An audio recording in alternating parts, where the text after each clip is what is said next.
నీ జీవితంలో జరుగుతున్న ప్రతి విషయం దేవుని చేతిలో ఉందని నిజంగా నమ్ముతున్నావా? అనారోగ్యం, ఆర్థిక ఇబ్బందులు, నిన్ను బాధపెట్టే మనుషులు, ఇంకా ఫెయిల్యూర్స్ ఇవన్నీ దేవుడు ఏదైనా మంచి ఉద్దేశంతో ఉపయోగిస్తున్నాడా? ఈరోజు దేవుని వాక్యం మనకు ఒక ఆశ్చర్యమైన సత్యాన్ని నేర్పిస్తోంది. కష్టాలు లేనప్పుడే దేవునికి కృతజ్ఞతాస్తుతులు చెప్పడం కాదు, కష్టాలు ఉన్నప్పుడు కూడా దేవుణ్ణి స్తుతించగలగడం ఆత్మీయ పరిపక్వతకు గుర్తు. జూన్ 26 అలసిన వానికి ఊరడించు మాటలు.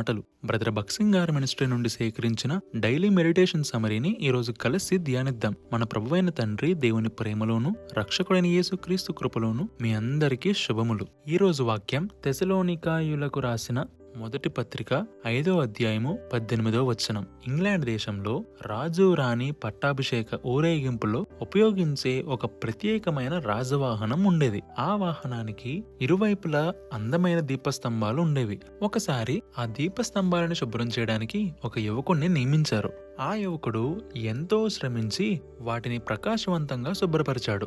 ఊరేగింపు రోజున వాహనం అతని ముందుగా వెళ్తున్నప్పుడు అతడు రాజుని రాణిని చూడలేదు. ఆనందంతో పక్కన వారితో అవి చూడండి ఎంత మెరుస్తున్నాయో కదా అని చెబుతున్నాడు. ఎందుకో మీకు అర్థమైందనే అనుకుంటున్నాను. ఎందుకంటే ఆ ఊరేగింపులో అతని కష్టం కూడా ఉంది అని అతనికి తెలుసు. సహోదరుడు భక్సింగ్ గారు చెప్పినట్లుగా మన జీవితంలోని కష్టాలు, బాధలు, పరీక్షలు కూడా దేవుని నూతన సృష్టి కార్యంలో మనకు ఒక భాగస్వామ్యాన్ని ఇస్తాయి. ఈ సత్యం అర్థమైతే మన దృక్పథం పూర్తిగా మారిపోతుంది. సాధారణంగా మనం విజయాలకు దేవునికి కృతజ్ఞతలు చెబుతాము, కానీ దేవుని వాక్యం ప్రతి విషయంలో కృతజ్ఞతలు చెప్పండి అని చెబుతోంది. అంటే విజయాలలో మాత్రమే కాదు, ఓటమిలో కూడా, ఆరోగ్యంలో మాత్రమే కాదు, అనారోగ్యంలో కూడా, సమృద్ధిలో మాత్రమే కాదు, కొరతలో కూడా. ఎందుకంటే దేవుడు ప్రతి పరిస్థితిని మన మంచి కోసమే ఉపయోగిస్తున్నాడు. దావీదు కూడా తన శ్రమల ద్వారా దేవుణ్ణి మరింతగా తెలుసుకున్నాడు. కష్టాల ద్వారా దేవుడు తనను విశాలమైన స్థలానికి తీసుకొచ్చాడని. ఒక రైతు విత్తనాన్ని నేలలో పడవేసినప్పుడు అది చీకటిలో పాతిపెట్టబడినట్లే కనిపిస్తోంది.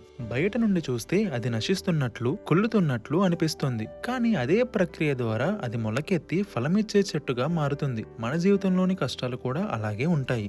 దేవుడు పరిశుద్ధ స్థలంలోనూ దేని హృదయంలోనూ నివసిస్తాడు. దీనత్వం సహజంగా రాదు.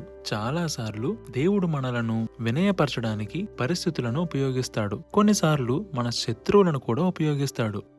ప్రార్థన. ప్రియమైన పరలోకపు తండ్రి, ప్రతి విషయంలో మీ చిత్తాన్ని గుర్తించుటకు మాకు జ్ఞానమును అనుగ్రహించము.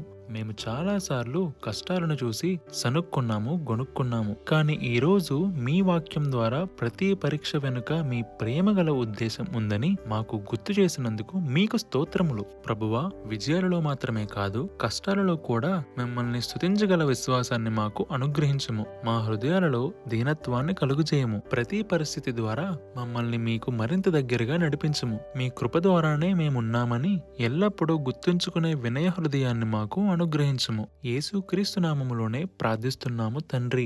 ఆమెన్.